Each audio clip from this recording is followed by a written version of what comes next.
Muthenya wa mbere hari thikũ ithatũ cia guthikiriria ciira wa BBI igoti-ini ria ikaru uheanire mweke kuri wabici ya munene wa watho Igeria Kuriukia na kamiti ya ithurano na mihaka IEBC kuonania itumi cia niki kingituma acirithania mugwanja igoti riri mateanirie itua ria igoti ria gucokia ciira riko riria riateanirie ciira wa BBI mweri wa kanana mwaka muthiru.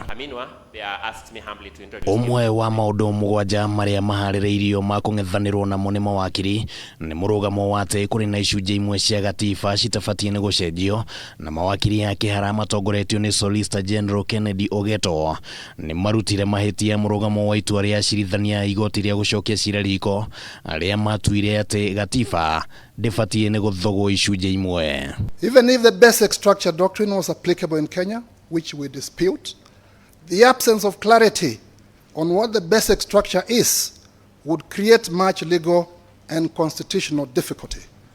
This is a matter that we humbly urge this court to clarify with finality. Na kiũria gĩa kana President Uhuru Kenyatta no athitangwo arĩ wabici-inĩ no ũndũ ũngĩ ũrĩa weyumĩririe itua-inĩ rĩa igoti rĩa gucokia ciira riko, hamwe na kiũria gĩa kana President no anjĩrĩrie mũtaratara wa gũcenjia gatiba, na wakiri Kamau Karori nĩ ageririe kũheana ũtaũku wa gĩcunjĩ kĩa 143 gĩa gatiba ya bũrũri kĩrĩa augĩte nĩ kĩgitĩrĩte President, nakĩo gĩcunjĩ gĩa 19 akiuga nĩ gĩtarĩirie ihoto cia President arĩ ta mũndũ kĩũmbe. If the president is detracted because of the fear that every decision he makes may attract civil liability against him, it would have a chilling effect on the ability of the president to make decisions that are important for the purposes of the people of Kenya. Look at Article 257 of the Constitution itself.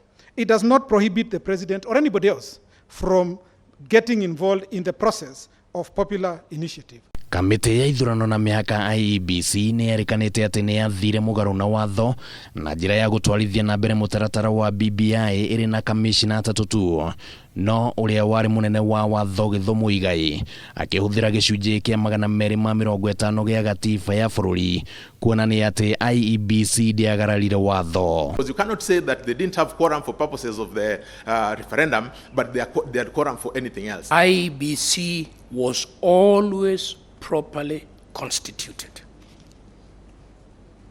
It had the quorum mandated by the Constitution itself. And there can be no higher law than the Constitution itself. Na kana mawoni ma mũingĩ nĩ makuruhanirio mũtaratara-inĩ ũyũ wa gũcenjia gatiba, no ndeto ĩngĩ ĩrĩa ĩrehete ũrugarĩ, wakiri Eric Gumbo augĩte atĩ wĩigĩrĩrĩki wa IEBC mũtaratara-inĩ ũyũ wambĩrĩirie wona yamũkĩra thaĩri milioni 1 na gũcoka kũneana rĩandĩkithia rĩu kũrĩ mbunge cia kaunti, na ũguo ndĩrĩ na wĩigĩrĩrĩki wa kũnyabara ũrĩa mũingĩ ũrakuruhanio ta ũrĩa ndeto ĩno yeyumĩririe itua-inĩ rĩrĩa rĩateanĩirio. When the review process ultimately ends up in a referendum, then it is expected that it is the IEBC which will be conducting that referendum.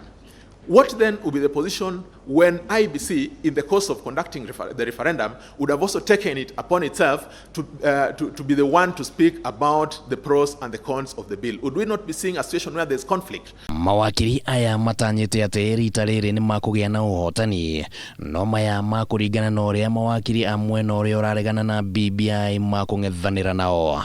Handũ-inĩ ha Kameme TV, rĩtwa rĩakwa nĩ Kĩmani wa Ngũnjiri.